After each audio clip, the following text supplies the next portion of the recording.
మాజీ DSP Praneeth రావుని arrest చేశారు. ప్రణీత్ రావును పంచగుట్ట పోలీసులు అరెస్ట్ చేసినట్లు తెలుస్తోంది.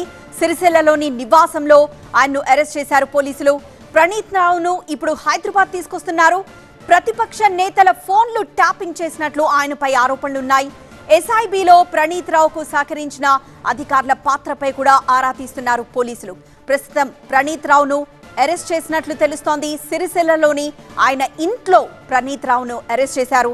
అరెస్ట్ చేసిన తర్వాత పోలీసులు ఆయన్ని హైదరాబాద్ కి తీసుకొస్తున్నారు. పంచగుట్ట పోలీసులు స్వయంగా వెళ్లి సిరిసిల్లలోని ఆయన ఇంటికి వెళ్లి ఆయన అరెస్ట్ చేసినట్లు తెలుస్తోంది.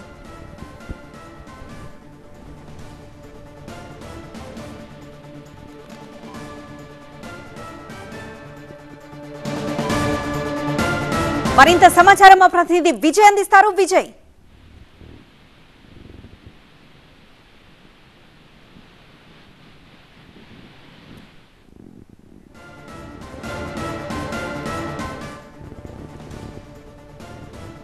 మాజీ డీఎస్పీ ప్రణీత్ రావు ని అరెస్ట్ చేశారు పోలీసులు. ప్రణీత్ రావును పంచగుట్ట పోలీసులు సిరిసిల్లకి వెళ్లి ఆయన నివాసంలో అరెస్ట్ చేశారు.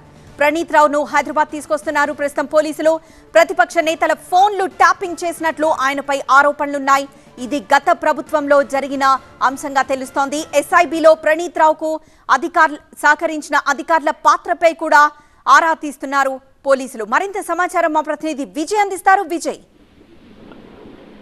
ఎస్ఐబిలో గతంలో పనిచేసిన డీఎస్పీ ప్రణీత్ రావుని ఎటకేలకు హైదరాబాద్ పంజగుట్ట పోలీసులు అరెస్ట్ చేశారు. గత ప్రభుత్వంలో అనేక మంది వ్యక్తులకు సంబంధించినటువంటి వ్యక్తిగత డేటాతో పాటుగా ఆయన కొంత ఫోన్ ట్యాపింగ్ చేసినట్టుగా ఆరోపణలు వస్తున్న నేపథ్యంలో ఆయన పైన పంజగుట్ట పోలీసులకు ఎస్ఐబి అధికారులు ఫిర్యాదు చేశారు. దాంతో ఆయన పైన కేసు నమోదైంది. దాదాపుగా 7 సెక్షన్ల కింద ఆయన పైన క్రిమినల్ కేసులు నమోదయ్యి ఎవిడెన్సెస్ ని దాదాపుగా ఎన్నికల రిజల్ట్ కాంగ్రెస్ ప్రభుత్వం ఏర్పాటు సంబంధించి ఏవైతే రిజల్ట్స్ వచ్చాయో ఆ రోజే దాదాపు అన్ని రకాలుగా దాదాపు 42 హార్డ్ డిస్క్లని ధ్వంసం చేయడంతో పాటుగా గతంలో తెలంగాణ రాష్ట్రానికి సంబంధించిన అనేక మంది ముఖ్యుల ఫోన్లను ట్యాప్ చేసినట్టుగా ప్రణీత్ రావు పైన ఆరోపణలు. దాంతో పాటుగా ఆయనకు సంబంధించి ఏవైతే ఆయన మొత్తం ఎలక్షన్ రిజల్ట్ వచ్చిన రోజే మొత్తం ఎస్ఐబి ఆఫీస్ లో సీక్రెట్ ఆపరేషన్స్ రూమ్ అవుతుందో ఎస్ఓటీలో కంప్లీట్ గా మొత్తం కరెంట్ అంతా కూడా ఆఫ్ చేసి 42 హార్డ్ డిస్క్లని ధ్వంసం చేయడంతో పాటుగా సీసీ కెమెరాలని ఆఫ్ చేసి ఎవిడెన్స్ ని డిస్ట్రాయ్ చేసిన ఇష్యూకి సంబంధించి తెలంగాణ ప్రభుత్వం సీరియస్ గా తీసుకుని ఆయన పైన కేసు నమోదు చేసింది. ప్రస్తుతం ఆయన్ని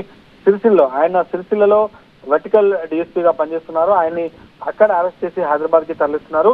రేపు ఉదయం కోర్టులో ప్రొడ్యూస్ చేసే అవకాశం కనిపిస్తుంది. ప్రణీత్ రావు అరెస్ట్ సంబంధించి తీవ్ర రాజకీయ దుమారం లేగే అవకాశం ఉంది. ఎందుకంటే ఫోన్ ట్యాపింగ్ సంబంధించి మొదటి కేసు తెలంగాణలో కాంగ్రెస్ ప్రభుత్వం వచ్చిన తర్వాత మొదటిగా ఈ కేసు నమోదు చేశారు. ఆయన ఎవిడెన్సెస్ దస్తాయితో పాటుగా 42 హార్డ్ డిస్క్ ధ్వంసంతో పాటు తెలంగాణ రాష్ట్రంలో అనేక మంది ప్రముఖులకు సంబంధించిన ఫోన్లను కూడా ట్యాప్ చేసినట్టుగా ఆయన పైన అలిగేషన్స్ ఉన్న నేపథ్యంలో ప్రస్తుతానికి ప్రణీత్ రావు అరెస్టు కీలకంగా మారింది. కేవలం ప్రణీత్ రావు అరెస్ట్ అవుతారా లేకపోతే గతంలో ఎస్ఐ చీఫ్ గా పనిచేసిన ప్రభాకర్ రావు పైన కూడా పోలీసులు కేసు నమోదు చేస్తారు?